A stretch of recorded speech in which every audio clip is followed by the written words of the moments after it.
About 300 years ago, during Newton's time, an apple fell and hit his head.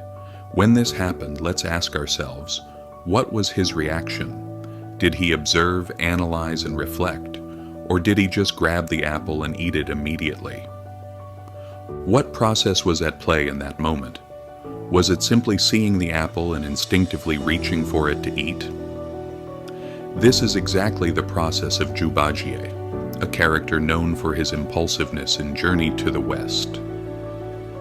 And interestingly, this is how most of us operate in daily life. In Buddhist scriptures, the Buddha refers to this instinctive reaction as the operation of craving mind. In contrast, the process of observation, analysis, and reflection is a manifestation of wisdom at work.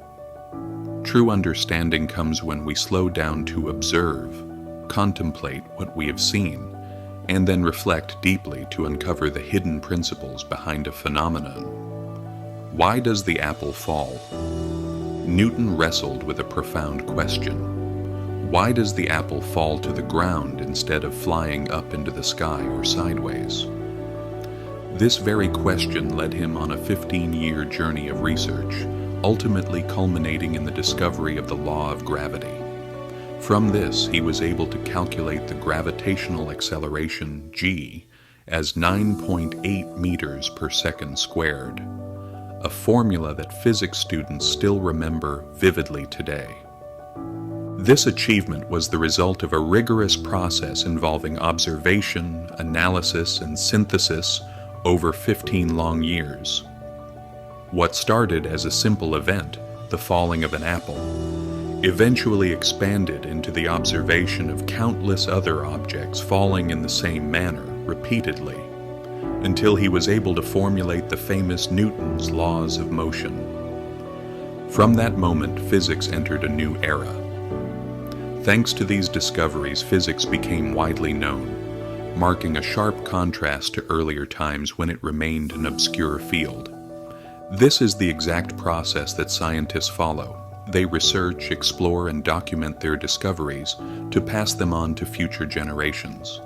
And because of this, we honor them as scholars, as visionaries capable of groundbreaking innovation and creativity. So, what do you think? Was the law of gravity a new invention, or was it a pre-existing law that Newton merely discovered after long and deep contemplation? Clearly it had existed all along. Before Newton, apples still fell to the ground as they always had. From the perspective of Taoist philosophy, everything we call an invention is not truly an invention in the strictest sense, and everything we celebrate as creativity, according to Taoism, is not actual creation. Taoist wisdom teaches that these laws have always existed. We simply had not yet recognized them. It's like this simple analogy. Imagine a podium that has always been in the room, but if a blind person has lived here all his life without ever walking up to it, he wouldn't know it exists. One day, he stumbles upon it and exclaims, "I have discovered that there is a podium in this room." To a sighted person, they would respond, "It has been here all along. You just noticed it now." Humanity's relationship with the universe is much the same.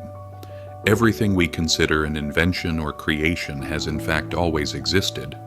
We simply have not realized it yet.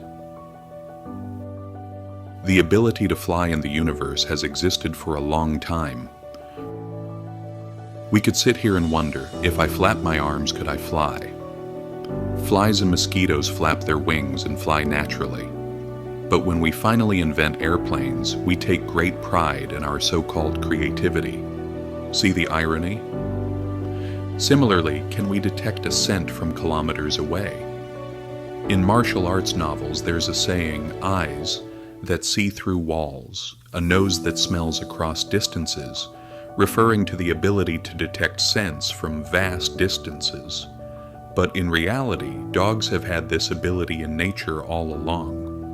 No matter how many years we train, at best we might match the sense of smell of a dog. Yet when we achieve this, we boast about our great innovation. Perfume experts who can distinguish hundreds of different scents are highly paid professionals. But no matter how skilled they are, their ability still only matches that of an average dog.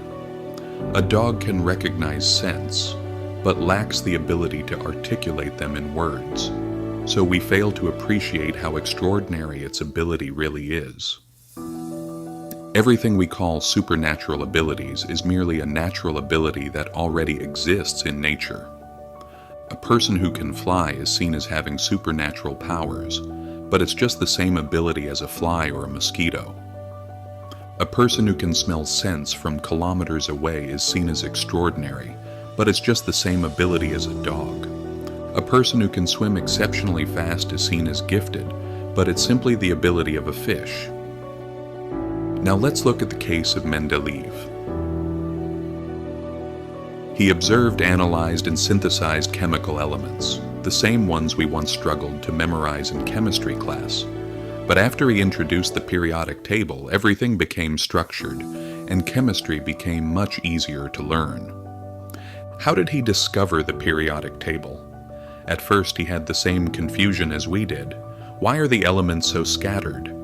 First, he gathered vast amounts of complex data, then contemplated whether there was a way to arrange them more systematically.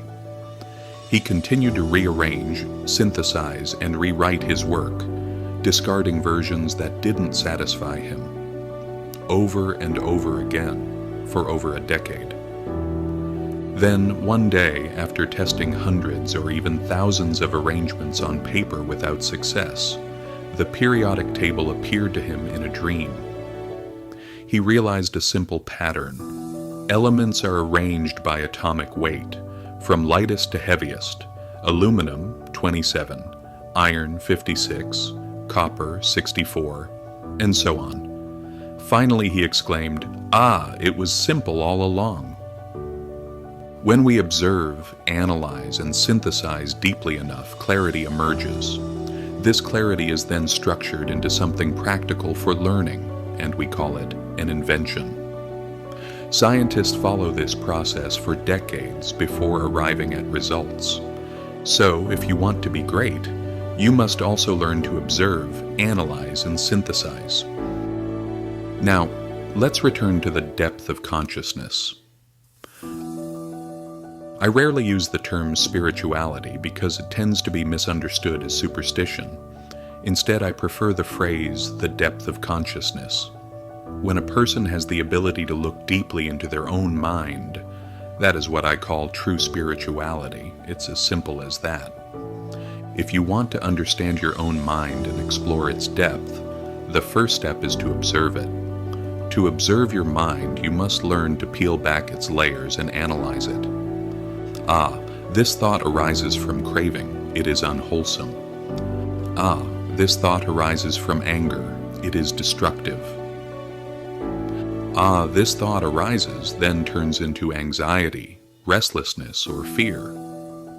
When you start recognizing these mental states within yourself, you have already entered the stage of analysis. After observing and analyzing for long enough, you will eventually discern the patterns of how thoughts arise and dissolve. Ultimately, the principle is very simple, as the Buddha taught in the Four Foundations of Mindfulness. Observe a mental state long enough, and it will naturally fade away. This is known as the law of impermanence. So, just observe your mind long enough, simply watch it. No need to analyze excessively. If you can analyze, great. If not, just observe, and after a while the mental state will disappear on its own. This is impermanence in action. For example, if you are angry at someone, instead of arguing, close your eyes and observe your anger. Watch it long enough, and it will dissolve on its own. That is the power of meditation. A true meditator only needs to grasp this principle. If you practice meditation but your anger remains, or even intensifies, then you are practicing incorrectly. You can sit for long periods, reach a state of deep concentration, and feel like you are floating among the clouds. But that is just meditative absorption.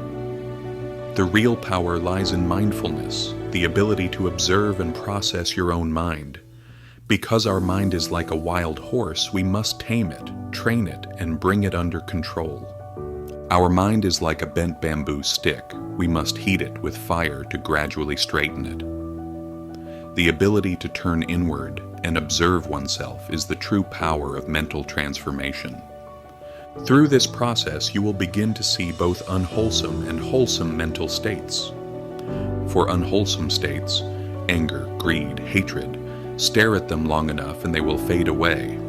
For wholesome states, compassion, patience, joy, nurture them, strengthen them, and cultivate them deliberately. This means you must sustain and nourish wholesome thoughts while gradually eliminating unwholesome ones. Practice this diligently for several years, and you will notice that negative emotions naturally weaken, while positive virtues grow stronger and stronger. Without force, without suppression, just through awareness. One day you will naturally become a person of profound character. Over time, your life will change dramatically, like shedding your old self and being reborn anew. That is the true meaning of rebirth, being born again. In Christian baptism, this is called the day of baptism. But why is it called that? Does simply pouring water over someone wash away their sins? That water is holy water. Holy water is a symbol of pure and virtuous thoughts, because no saint is ever wicked. To be a saint is to be virtuous. Pouring holiness onto oneself to cleanse away all evil. This is the true meaning of baptism. In Buddhism, if your baptism truly washes away negativity and allows goodness to arise within you, then that is your rebirth. That is the day you are born again in the water of God. But how many people undergo baptism and truly transform themselves? Not many, right? Because true transformation is not a single event, it is a process. This process requires repetition, effort, and deep reflection. It is not something that happens instantly. Only through repeated self-examination, inner refinement, and the discovery of mental patterns can you gradually reshape your mind. This is not an easy path, but it is the only path to true inner transformation.